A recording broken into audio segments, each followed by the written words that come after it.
আল্লাহর এক বান্দা ছিল নামাজের সিজদায়। আল্লাহ ডাক দিয়ে বলে, বান্দা, তুই যতই নামাজ পড় আর যতই সিজদা কর, তোর ঠিকানা জাহান্নাম।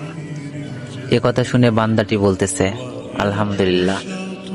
আল্লাহ বলে, এই বান্দা, জাহান্নামের কথা শুনে কেউ আলহামদুলিল্লাহ কয়? বান্দা বলে, আল্লাহ, জাহান্নামের মালিকও তুমি, জান্নাতের মালিকও তুমি। তুমি আল্লাহ যদি খুশি হয়ে আমাকে জাহান্নামও দাও, আমার আপত্তি করার কোনো অধিকার নেই। আল্লাহ বলতেছে, বান্দা, জাহান্নামে গেলে তুই পুড়ে যাবি, তোর কষ্ট হবে। বান্দা বলতেছে, আল্লাহ, কষ্ট শুধু আমার হবে না, তোমারও হবে। আল্লাহ বলে, বান্দা, তুই পুড়বি জাহান্নামে, আমার কষ্ট কেন হবে?